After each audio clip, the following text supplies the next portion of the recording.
First aid. First aid is the initial help or assistance given to an injured or sick person before he or she can get to the doctor. First aid can help it prevent further injuries and at certain time, it saves life. However, first aid cannot substitute the medical care given by the experts. Every home and school should have a set of first aid kit. A well-stocked first aid kit can help us to respond effectively to common injuries and emergencies. Scalds and burn. Scald is caused by wet heat such as boiling water, steam, or hot oil. Burn is caused by dry heat such as a flame, a fire, or a piece of hot iron. Burn and scalds cause the reddening of the skin and blisters. First aid advice. Remove the hot object from the affected area or victim. Gently remove the clothes, jewelry, belt, or watch from the affected area unless they are firmly stuck on the skin. Apply cool water on the affected area for 10 to 15 minutes. Do not apply any creams, lotions, butter, or ointments on that area. Do not break the blisters if there are any. Cats. Most minor cuts do not pose any danger, but major cuts require immediate medical attention.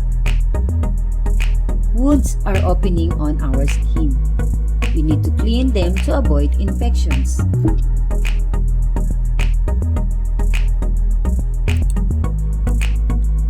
First aid advice. Rinse the wound under cold running water to remove any dirt. Wipe around the wound, working from the edge of wound outwards with gauze. Carefully remove any glass, metal, or dirt around the wound. Without disturbing the wound, dry the area with gauze. Apply another piece of gauze directly on the wound. Gently press the wound for 10 minutes. If the gauze is saturated with blood, put another above it. Do not remove the first gauze. After 10 minutes, wrap a bandage around the wound and maintain the pressure. Keep the arm and leg and both above the level of the heart. Nosebleed. Nosebleed is caused by getting hit, blowing the nose too hard, having a cold, infections in the nose, or exposed to the cold. First aid advice. Stay still, sit upright, and lean slightly forward. Gently pinch the soft part of the nose for 10 minutes and breathe through the mouth. Then release the nose. If the nose is still bleeding, keep pinching it for another 10 minutes. When the nose stops bleeding, use a clean cloth to wipe around the nose and the mouth. If the nose is still bleeding for more than 20 minutes, you should go to the hospital. A fire. We must remain calm when there is a fire. Do not run or shout as it may cause everyone to panic. At school, listen to our teacher and follow his instructions. Wait quietly at the area we are told to go. Let the fireman put out the fire. Numbers to dial in case of emergency. During an emergency, it is easy to panic.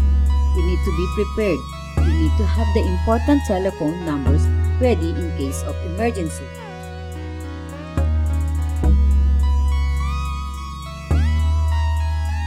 Emergency service, Police General Emergency Call, dial 191, Ambulance and Rescue, dial 1554, Fire Brigade, dial 199, National Disaster Warning Center, dial 1860, and Medical Emergency Call, dial 1669. We must know how to dial those telephone numbers. Tell the operators our name, address, and telephone number. Give a short description of the emergency to the operator. You should not call these numbers when the situations are not urgent, such as when your pet goes missing or when you lose your belongings, minor cuts, or bursting of water pipes.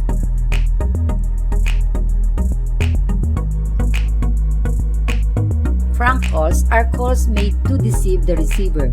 Making prank calls to these numbers is a violation of the law.